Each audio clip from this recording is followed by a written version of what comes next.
everyone for coming here tonight. My name is Dan Ryan. I was the corporate walk chair for last year's Manhattan Walk,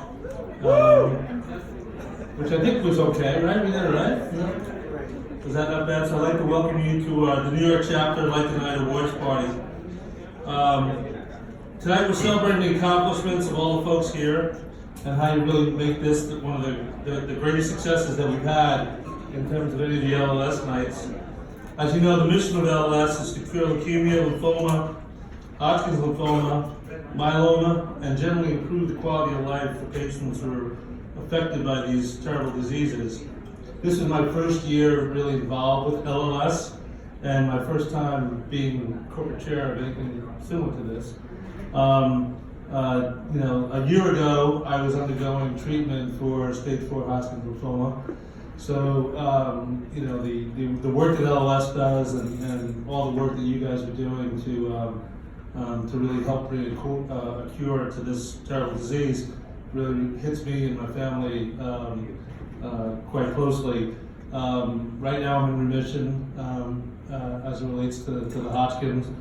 When they found the Hodgkin's, they found some other stuff too. So I'm dealing with a couple of different cancer-related issues, but for the most part, thanks to the work of LLS and the good doctors and the progress that we've made in fighting these diseases, I've really been able to get involved here.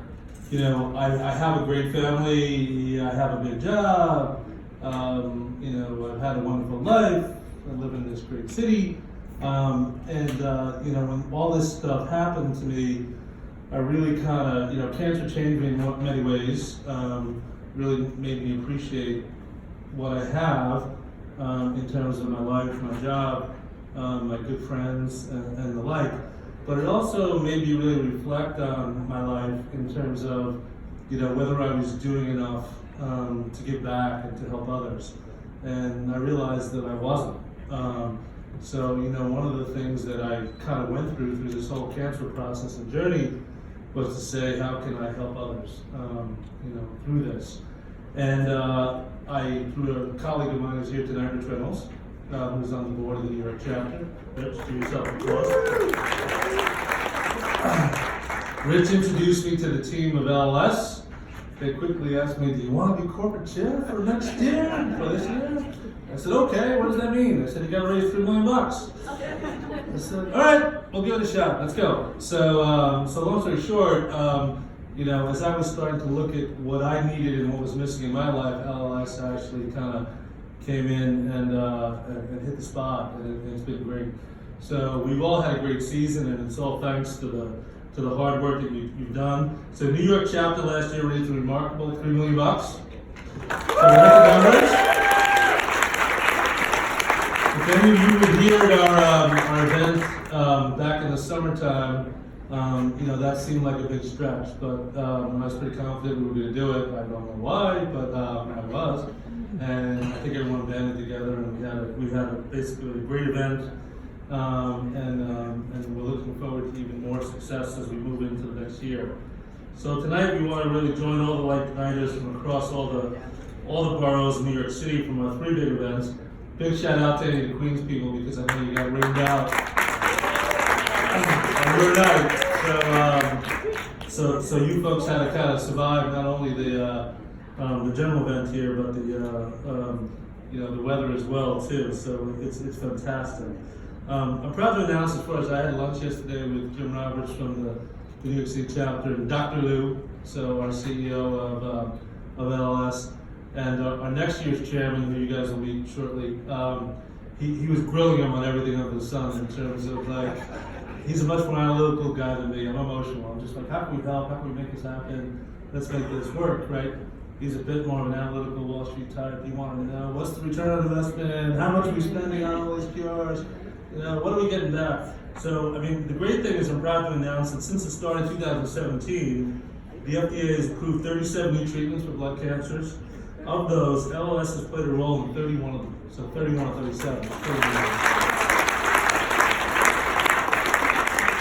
And in 2018 alone, LLS made a commitment to invest $188 million in research. So I can tell you, I sat there yesterday while they grilled Lou, Dr. Lou, you know, your money's going to good work, right? So all the work that folks are doing here, I think, is even important. And new treatments mean more saved lives.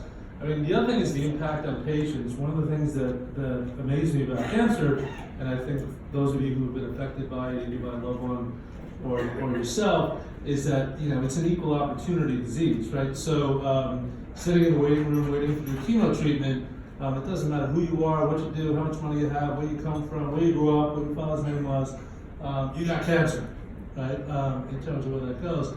And so, you know, the treatment, the ability to actually get the treatments, you know, the ability to kind of manage through the process is equally as important as, you know, kind of the cost of the doctors and the like. So we were talking the other day about how, you know, a woman in Harlem couldn't actually get down for her leukemia treatments because it was $10 for her to get the ride down. She didn't have it that month. Her neighbor offered to bring her when she couldn't do it. But LLS would step in and actually provide a voucher and help her get the chemo just for those treatments. So it's beyond the basic research that happens in the laboratory, but even trying to make this a manageable experience for the folks who are affected by it, you know, is kind of, you know, one of the things that I think is just fantastic about the society. And then they maintain a 24-hour hotline if you guys don't realize it. When people call at any time and ask for help of any sort, right? So it really is a fantastic, you know, organization. I'm so happy to be with it. So before we get on to the awards, I want to introduce two people who are going to come up and talk a little bit more about their own experiences. They have unique stories, and you'll continue to hear more stories about this throughout the next year. So I'd like to introduce from Staten Island, Gianna.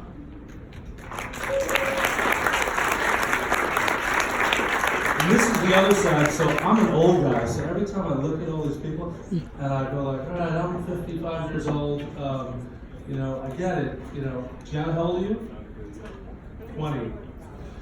So you hear Gianna's story, and then from Queens we've got Liz, who's representing her son Nicky. Is Liz here today?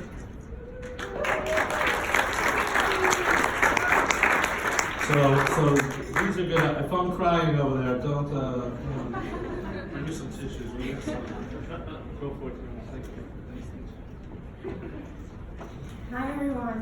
I just have to say I'm so honored and grateful to be here tonight with everyone.